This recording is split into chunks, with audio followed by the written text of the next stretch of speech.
Zach Gelb hosts afternoons nationally on the Infinity Sports Network, and he joins us Wednesdays from the WFAN studios in New York City. Crowder was in New York City on Monday for the Happy Gilmore premiere. Did he call you up, Gelby? Did Crowder reach out to you when he was in your big city? Yeah, I don't even let my hopes get up anymore that whenever Crowder's in town, that he's going to hit me up. Once you reject me that many times, I'm not a desperate person. So, he just doesn't care Crowder. for you. He just doesn't care for you. I do care for. I'm in New York for 14 hours at a time. That's a long time. Well, it's a long time. I met Shooter McGavin. John Cena, he blew me off. I don't like John Cena anymore. You met Sandler himself. I saw the picture. And I met. You know Sandler. What? I'm actually beefing with Adam Sandler right now because when I first met Channing Crowder at a Radio Row, actually, I interviewed Adam Sandler, and I was in high school at the time. And Sandler told me I was a cute kid and I would be in one of his movies one day. And I never got the call to be in one of his movies. Was that the Radio Row in Miami? No, it was in Indianapolis, another place that Crowder probably never left his hotel room unless it was to go to do the show, honestly. Or to take a cab ride with Sid. Yeah. Indy was terrible, but Sid will get you in some stuff now. I don't know how he found trouble in Indianapolis. I actually think that was the Super Bowl where it was the shot heard around the world, a little punch. That was Super Bowl. I think that was the one. Was where Vic Bermudez whooped Sid's tail in the taxi. Right. Yeah, that's right. Yeah. Now Sid's going to be in like Trump's cabinet or something coming up in a few years. They've both gone on to do great things. Gelb, so if you had to seed the AFC East, because you've got all this football talk going on right now, because we had Ben Volen on earlier in the week from the Boston Globe, and he had Bills 1, Patriots 2, Jets 3, Dolphins 4. If you had to seed the AFC East, how would you do it? When you had Ben Volen on, did he? It was repeat before. It was before, and I don't think he'd have the Patriots number 2 anymore after Mike Vrabel read him the riot act. Yeah, I'm gonna say it is number 1, the Buffalo Bills, number 2, the New England Patriots, number 3, the Miami Dolphins, and then in at number 4, it would be the Jets. Do you believe in the Jets? Because when Ben put the Jets over the Dolphins, I'm like, it's Justin Fields.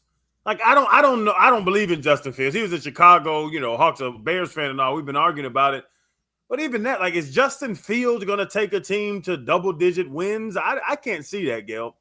You hear about Justin Fields. All right. They want to blame it in Chicago. Totally understand it. The Bears are a mess. Then he goes to Pittsburgh, and he was winning games when they ended up going back to Russell Wilson, which never made any sense to me. And if they really wanted to bring him back, they could have this year, and they elected not to do so. So now it's another opportunity where it's like, all right, let's see if this Justin Fields thing could work again. We know he could run the football, but it's still the arm is a major question mark. And I look at the New York Jets. Yeah, they have Garrett Wilson, who is phenomenal. Breece Hall is a good running back.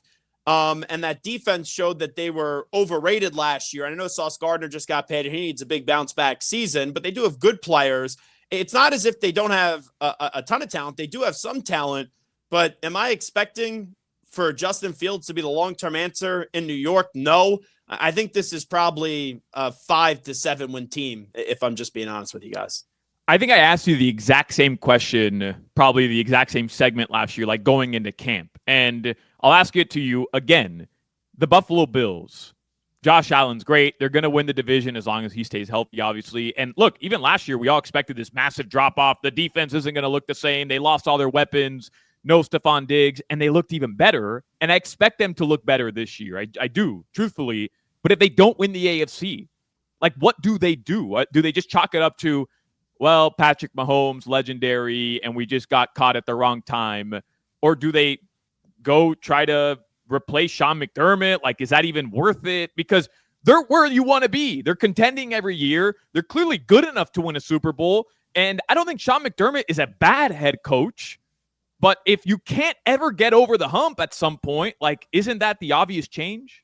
I think the Buffalo Bills, because they went like 18 or 20 years without making the playoffs until Sean McDermott arrived. I still think they're operating in fear of what life is like without Sean McDermott. I think Sean McDermott is a good head coach in this league. Not very good, not great. And I actually wanted the Eagles to hire him, and instead they hired Doug Peterson and ended up working.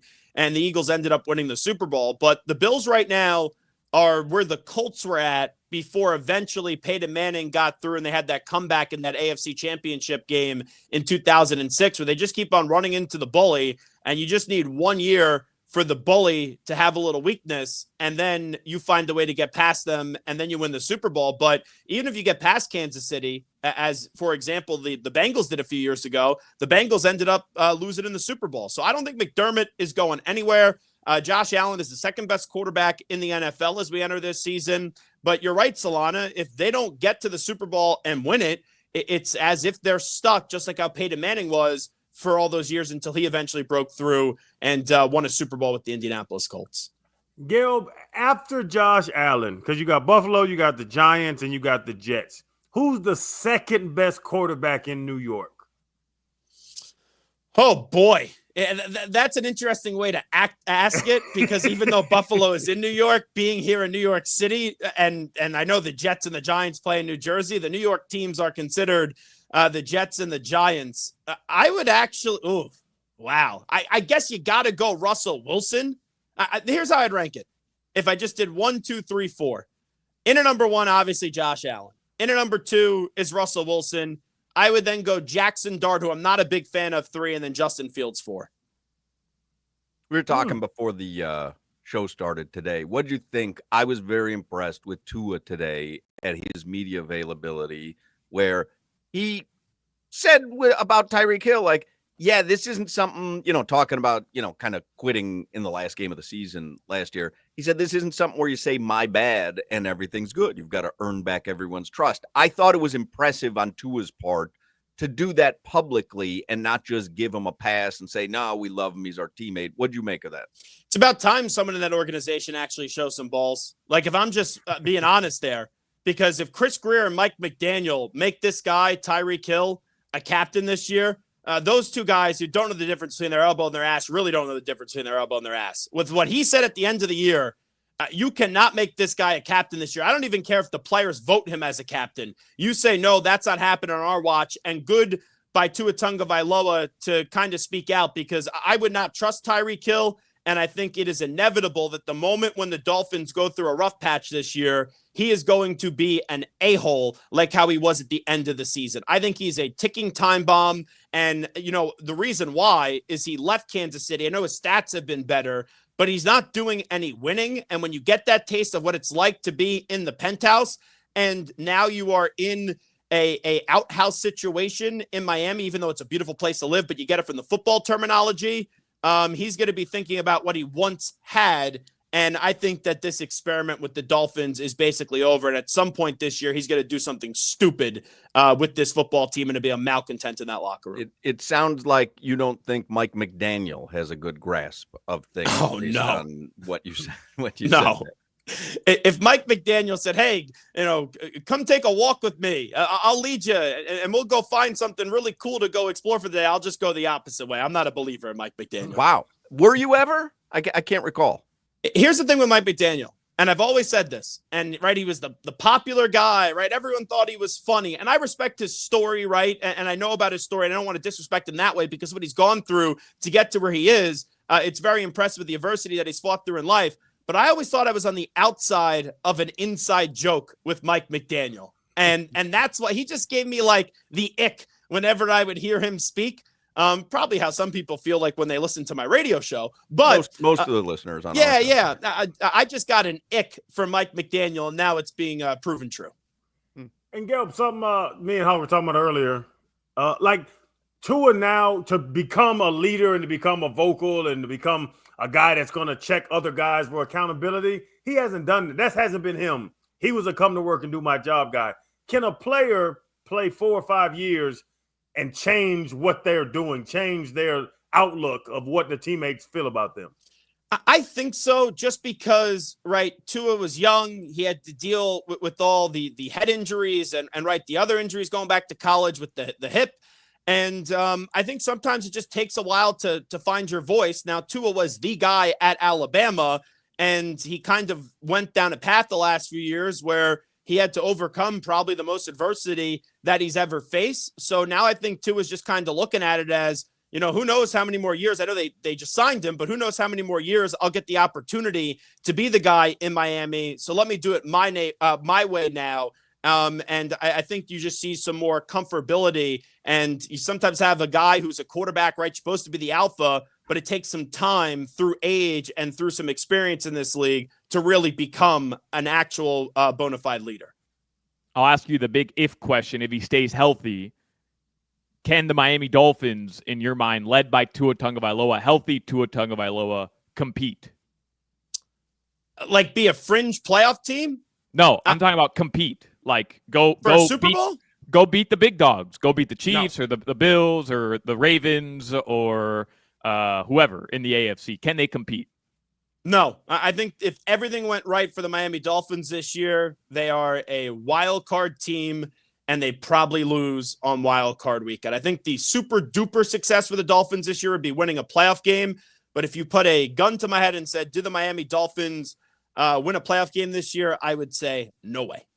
They've got talent on this roster, Gelb. I think you might be sleeping on them a little bit. Running back room, I like Devon Achane. We know. You have Jalen Waddle, who I like a lot. Tyreek Hill, he's a talented player, but he's been a problem. Tua is a good quarterback. Line still a question mark, and defensively, who's lining up in that secondary? Solana and Crowder with all of his bad knees and his bad ankles that I hear about on the way in. Possible at this point. It is possible at this point. But if I think they could put my fat ass in that secondary. What's the difference?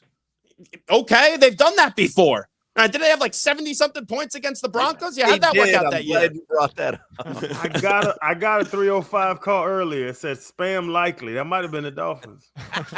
Is that why you were screaming right before you came on? Hawk, you weren't in the room, but Solana and I were talking about this offensive line, and all of a sudden I just heard like a loud noise come from Channing Crowder. I thought he got murdered or something in that hotel room. Yeah, PTSD talking about the offensive line. It just comes out of him every now and then. Yeah. Our guy Josh Appel had never seen the movie Goodfellas, and he watched it yesterday at 3 p.m. Wow. Is that really watching Goodfellas if you sit down at 3 p.m. on a Tuesday and go, oh, yeah, now I watched Goodfellas? No, I think you need like a cocktail or a little bit of a smoke late at night, or you could be on like a long flight. For example, I've never seen the movie Casino, and I was told about the movie Casino a lot because one of my favorite restaurants in Vegas is Piero's, where they shot that staircase scene there. And Piero's a phenomenal restaurant. It's old school Italian joint. So I watched Casino on my way to Denver last week when I was going to a bachelor party, and it was very enjoyable. One of my all-time favorite movies. But that if you're on an airplane, you can actually focus on a movie. I'll give airplanes a pass because you can focus on a movie. I think airplanes actually make good movies better and bad movies worse because you're so focused on it.